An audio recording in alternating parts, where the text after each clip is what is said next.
There is a shaking that has nothing to do with fever, and I learned it during my first week as a wife. My legs trembled so hard beneath my long dress that I gripped the kitchen table just to remain standing. Sighs. Nobody could have pointed to an injury, because nothing about what was happening to me could be seen from outside.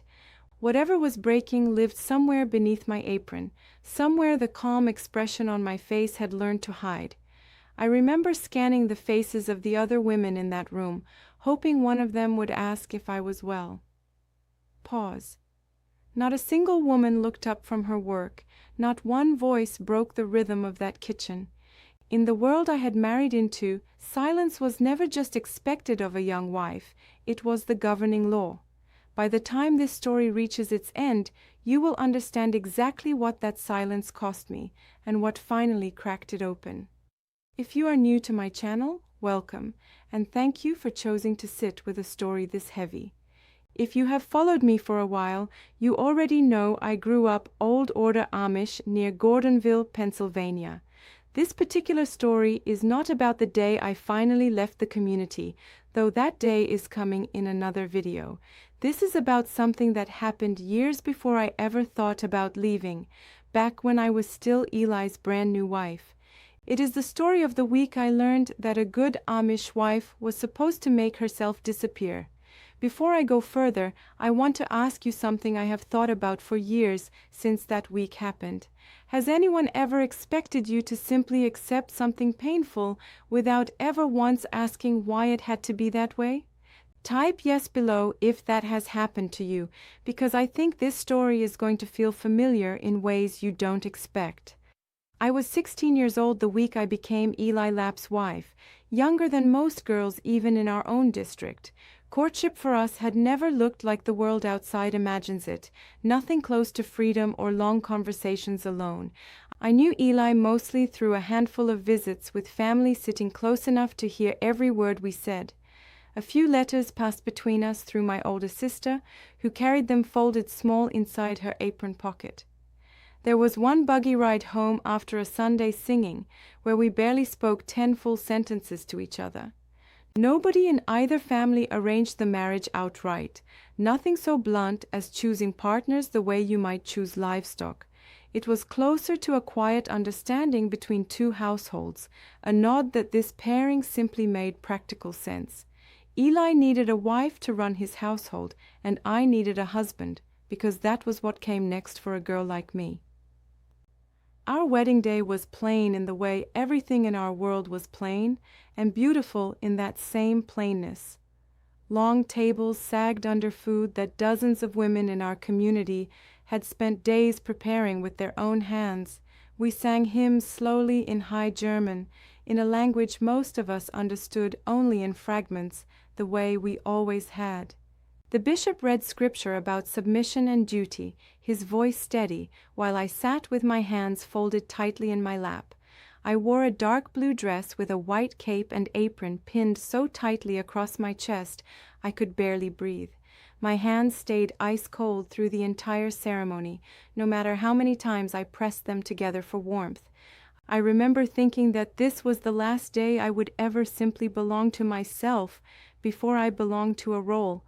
I had no idea yet how literally true that thought was about to become in the days right ahead of me. What outsiders rarely understand is that our wedding was never really the start of a partnership between equals. It was the start of a role, one that arrived with a long list of expectations nobody ever explained out loud.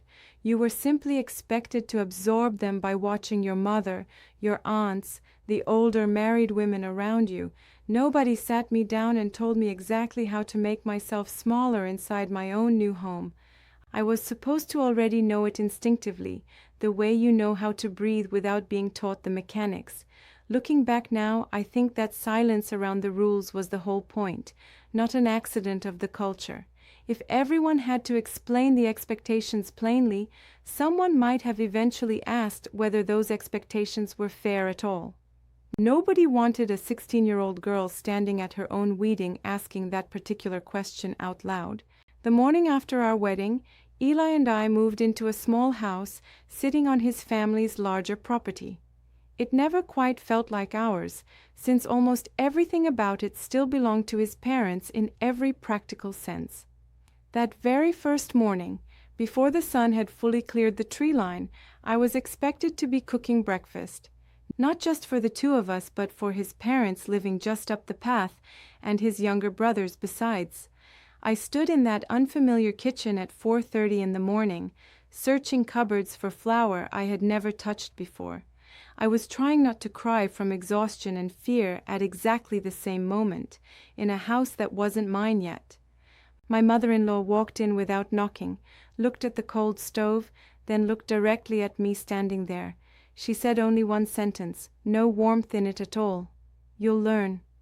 Then she turned and walked back out. By the end of that first day, I had already cooked 3 full meals for 8 people without any help. I had washed dishes by hand in water so cold my fingers ached long after I had dried them. I had hung laundry across the yard and milked 2 cows I had never once touched in my entire life. On top of all of that, I stood through nearly 4 hours of relatives arriving to inspect our new household. Inspect is really the only honest word for what they did as they moved slowly through our small rooms. They touched our dishes, commented on how the beds were made, and asked whether I already knew how to can vegetables. They asked whether I could sew a proper shirt yet, whether I understood how to manage a household budget responsibly. Through every single comment, I was expected to smile, nod quietly, and never once speak up in my own defense. By the 3rd day, my body had simply started to fail me in ways I had never experienced before that week. This wasn't dramatic collapsing like something you would see acted out in a film, nothing that neat or visible. It was smaller than that, and somehow far more frightening, the kind of failure that hides itself in ordinary moments. My hands trembled while I kneaded dough, shaking so badly I sometimes had to stop and press them flat against the counter. My vision blurred slightly whenever I stood too quickly after kneeling for hours weeding rows in the garden outside. My lower back seized up completely from bending over a washboard for what felt like endless stretches of the afternoon. Worst of all, by the close of each day, my legs would simply stop holding me steady on their own. I gripped furniture, walls, door frames, anything solid enough to keep me upright until whatever task in front of me was finished. The next morning, my mother-in-law noticed something, though it was not the trembling hands or the exhaustion in my face.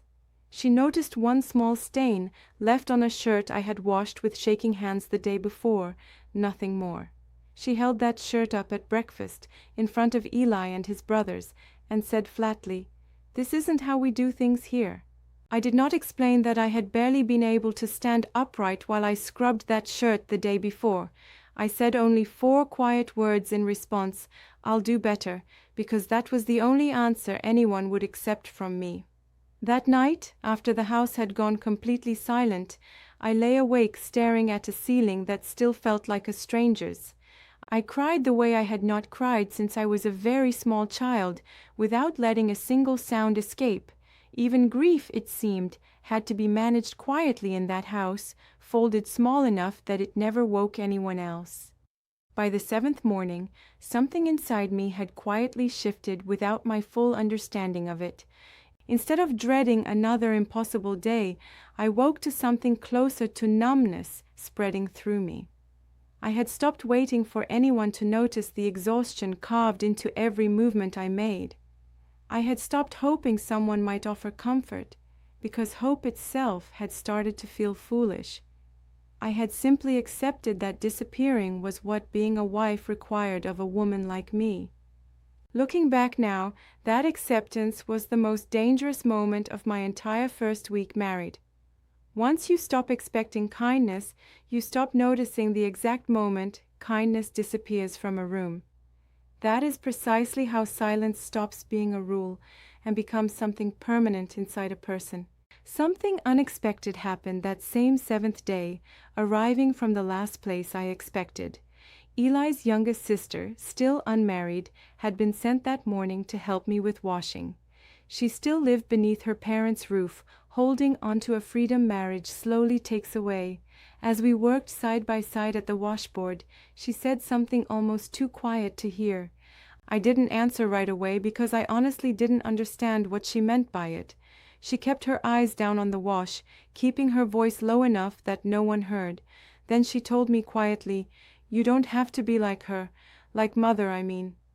That single sentence cracked open a door I hadn't realized was sealed shut. She added something else just as softly. "She wasn't always like this. She used to talk more before she got married." An aunt had told her that once, long before I ever arrived in this family. That sentence rearranged something inside me that I hadn't known was still standing upright. If my mother-in-law had once had a voice, then silence was never simply who women were. It meant silence had been done to her slowly, the same way it was happening to me now. Suddenly, her coldness looked less like cruelty and more like an old wound worn into habit. She wasn't guarding tradition out of malice, she was repeating the only lesson she had learned. I want to be honest that nothing changed overnight after that quiet sentence at the washboard. I didn't march inside and announce some new independence at the dinner table that evening. Real change rarely arrives with announcements, whether inside an Amish household or anywhere else in life. It arrives instead in small, almost invisible moments that quietly rearrange something deep inside a person. The first of those moments for me came roughly 2 weeks after that conversation. I was hanging laundry again when my legs began buckling beneath me from plain exhaustion. This time, instead of gripping the line and forcing myself to keep working, I stopped. I simply sat down in the grass because my body refused to hold me upright any longer. When my mother-in-law rounded the corner and found me sitting there, I did not apologize. I looked at her directly and said 4 words I had never spoken before. "I need a moment," I told her, quiet but perfectly clear, and then I waited. In that house, in that world, those 4 words landed closer to rebellion than anything before. She did not soften, did not kneel beside me, did not ask if I was well. She only said, "The wash won't hang itself," and then she turned and walked away. But something shifted anyway inside that small, unsatisfying exchange between us that afternoon. I had named my own limit out loud, and the world had not ended because of it. Over the months that followed, those small moments of speaking quietly began to accumulate inside me.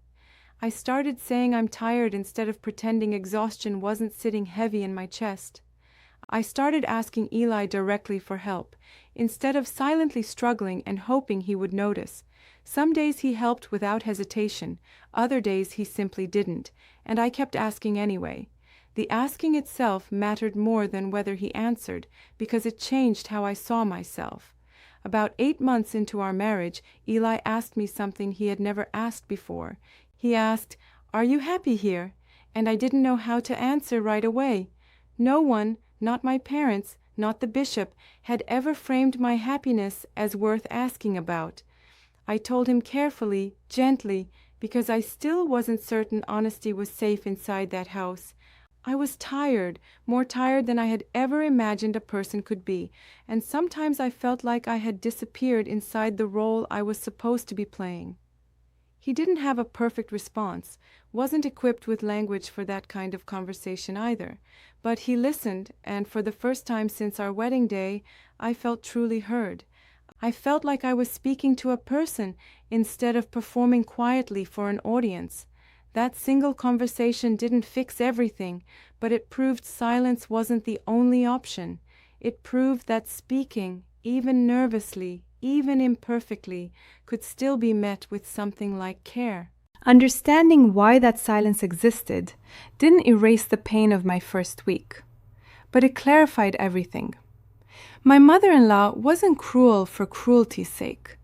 She had lived that same trembling life once. No one had ever asked if she was well either, decades before I stood in her kitchen. She believed, genuinely, that expecting strength from me was its own quiet form of love. The whole system depended on that belief, passed silently from mother down to daughter for generations. If wives complained, husbands might start questioning their own roles inside a structure built on obedience. If daughters questioned marriage, mothers might question choices they had already made decades earlier themselves. Silence protected not cruelty exactly, but the entire structure that cruelty and duty both lived inside. Years later, that same quiet voice grew loud enough to carry me toward the hardest decision of my life. It eventually led me to leave the only community I had ever known, though that story waits for another time. It began, though, with legs that refused to hold me steady during one impossible week. It began with a house full of people who noticed everything except my quiet exhaustion. It began with a 15-year-old girl at a washboard who reminded me, without meaning to, something important. Silence isn't who we are. It's something that gets taught to us. And if it can be taught, it can also be unlearned. So I'll ask you honestly, is there a place in your own life where you've been told to stay silent? And if there is, what would your 4 words be? The ones you've been swallowing for far too long.